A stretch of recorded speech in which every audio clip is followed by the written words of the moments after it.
Surat Sukacita dari Penjara. Refleksi pagi 1795. Dari penjara rumah di kota Roma, Rasul Paulus dan Timotius menulis surat kepada jemaat di Filipi seperti yang disampaikan di Filipi 1 ayat 1. Dari Paulus dan Timotius, hamba-hamba Kristus Yesus, kepada semua orang kudus dalam Kristus Yesus di Filipi dengan para penilik jemaat dan diaken. Saudara-saudara, dalam kesadaran akan statusnya sebagai hamba Yesus Kristus, Rasul Paulus dan Timotius menulis surat kepada jemaat di Filipi. Jemaat Filipi ini adalah jemaat yang didirikan Rasul Paulus dalam perjalanan misionarisnya yang kedua di Kisah Para Rasul 16. Surat ini disebut Surat Sukacita yang ditulis Rasul Paulus sebagai ucapan terima kasih atas persembahan yang telah diberikan oleh jemaat Filipi.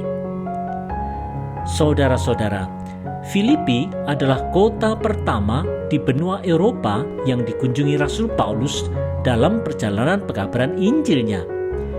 Jemaat ini berawal dari Lydia, penjual kain ungu dari Tiatira yang bertobat dan dibaptis Paulus beserta sisi rumahnya. Anggota jemaat pertama lainnya adalah kepala penjara Filipi beserta keluarganya yang bertobat dan dibaptis setelah peristiwa gempa bumi yang menggoncang penjara di Filipi. Jemaat Filipi ini memang buah berita Injil tentang keselamatan dalam Yesus Kristus. Jemaat ini disebut kudus karena mereka menaruh iman pada Yesus Kristus.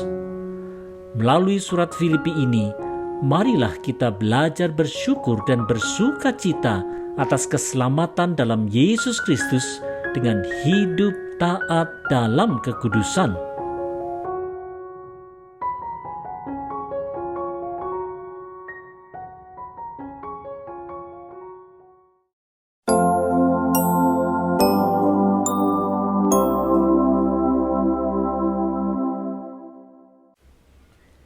Salam berkat bagi jemaat. Refleksi pagi 1796. Salam apa yang disampaikan oleh Rasul Paulus di Filipi 1 ayat 2 sebagai pembuka suratnya? Ini salamnya. Kasih karunia dan damai sejahtera dari Allah Bapa kita dan dari Tuhan Yesus Kristus menyertai kamu. Saudara-saudara, salam Rasul Paulus ini merupakan sebuah salam berkat bagi jemaat Filipi yang disebut kudus, bukan karena mereka sudah mampu hidup benar, tetapi semata-mata karena mereka percaya kepada karya penebusan Yesus Kristus. Inilah kasih karunia Allah yang begitu besar yang disampaikan di Roma 5 ayat 8. Akan tetapi, Allah menunjukkan kasih-Nya kepada kita oleh karena Kristus telah mati untuk kita ketika kita masih berdosa. Hanya di dalam kasih karunia Kristuslah ada damai sejahtera. Saudara-saudara, sewaktu surat Filipi ini dituliskan, jemaat Filipi ini adalah jemaat yang masih sangat muda dengan berbagai macam tantangan. Meskipun demikian, sewaktu mereka tahu bahwa Rasul Paulus dipenjarakan di Roma, maka mereka mengutus Epafroditus untuk melayani keperluan Paulus seperti yang diceritakan di Filipi 2 ayat 25. Dalam menghadapi berbagai tantangan, orang-orang percaya di Filipi ini sungguh dilimpahi kasih karunia dan damai sejahtera. Inilah damai sejahtera yang melampaui segala akal yang disebutkan di Filipi 4 ayat 7. Oleh sebab itu, wahai jemaat masa kini, marilah kita terus hidup dalam kasih karunia dan damai sejahtera dari Allah Bapa dan dari Tuhan Yesus Kristus. Jangan goyah.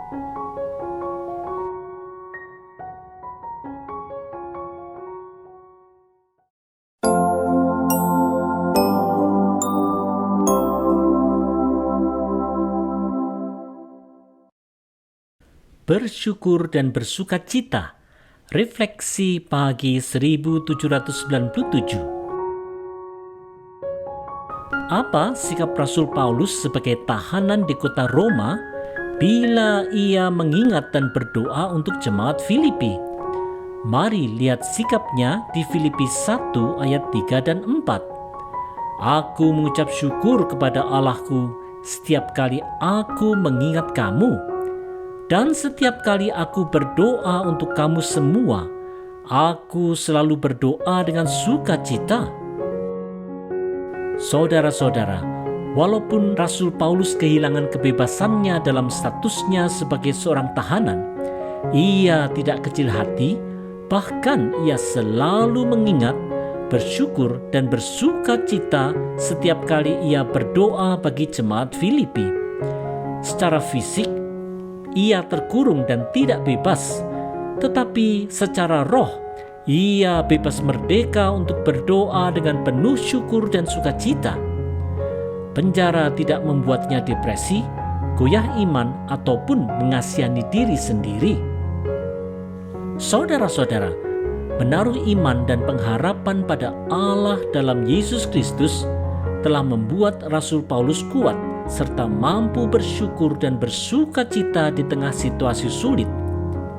Sikap Rasul Paulus ini adalah sikap yang meneladani sikap Yohanes Pembaptis di Yohanes 3 ayat 30 yang bersaksi, "Ia harus makin besar, tetapi aku harus makin kecil." Dengan hati yang terarah kepada Kristus, Yohanes Pembaptis dan Rasul Paulus tidaklah fokus pada diri sendiri, tetapi mereka mengarahkan hati untuk selalu membesarkan Kristus melalui pelayanan dan doa-doa. Sikap hati inilah yang menjadikannya kuat dan bisa bersyukur serta bersukacita di tengah kesulitan. Karenanya, marilah kita belajar mengarahkan hati kita hanya kepada Kristus saja.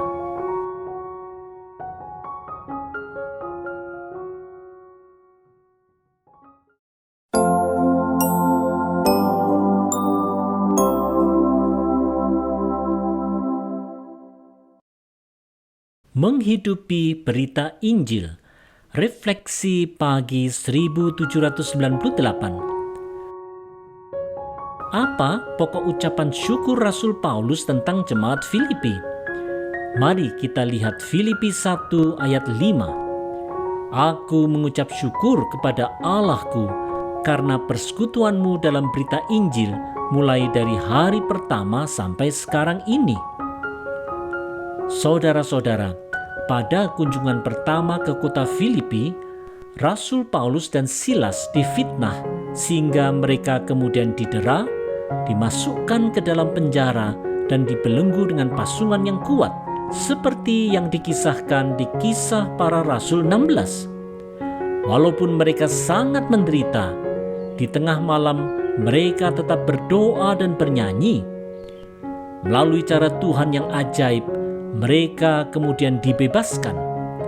Kesaksian Paulus ini menguatkan jemaat Filipi untuk tetap setia di dalam berita Injil sejak awal. Saudara-saudara, keteladanan untuk tetap setia pada berita Injil tentu menjadi kesaksian yang menguatkan orang percaya untuk terus setia sebagai pengikut Kristus. Hanya saja, karena iming-iming dari kenikmatan hidup, gengsi, kekuasaan, serta keinginan duniawi lainnya, seringkali orang percaya menjadi lalai untuk setia dalam berita Injil. Bukannya menjadi kesaksian yang baik bagi sekitarnya, kita seringkali justru terjerumus pada hal-hal yang mencemarkan nama Tuhan.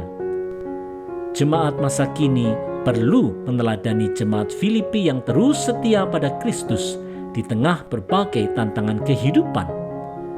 Karena itu, marilah kita saling mendorong dan saling meneladani dalam kita belajar menghidupi berita Injil.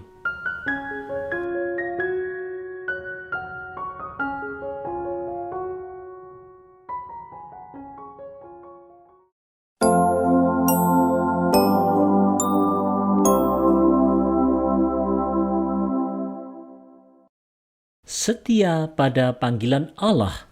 Refleksi pagi 1799. Apa yang menjadi keyakinan iman Rasul Paulus untuk jemaat Filipi? Mari simak keyakinan imannya di Filipi 1 ayat 6. Akan hal ini aku yakin sepenuhnya, yaitu Ia yang memulai pekerjaan yang baik di antara kamu akan meneruskannya sampai pada akhirnya pada hari Kristus Yesus. Saudara-saudara, Rasul Paulus percaya bahwa Allah Bapalah yang telah memulai pekerjaan baik di jemaat Filipi melalui pemberitaan Injil Yesus Kristus. Di dalam penyertaan Roh, jemaat Filipi ikut serta dalam menjalankan misi Allah dengan memberitakan dan menghidupi berita Injil sampai hari kedatangan Kristus kelak. Di dalam anugerahnya, Allah memulai, meneruskan, dan mengakhiri semuanya. Saudara-saudara, di dalam kasih-Nya yang begitu besar, Allah telah melaksanakan rencana agungnya supaya ciptaannya bisa keluar dari jerat dosa yang mematikan. Di Perjanjian Lama, Allah telah memilih bangsa Israel untuk menjadi umat pilihan-Nya. Walaupun bangsa Israel tidak taat, tetapi rencana Allah tetap berjalan di Perjanjian Baru dengan mengutus Yesus Kristus bagi penebusan manusia. Di dalam penyertaan Roh, gereja Tuhan dipilih Allah untuk menjadi saksi kebangkitan Kristus sampai pada akhirnya kelak. Menjadi saksi kebangkitan Kristus melalui kata dan perbuatan inilah yang menjadi pekerjaan baik yang dipercayakan Allah bagi kita semua. Mari kita tetap setia pada panggilan kita ini.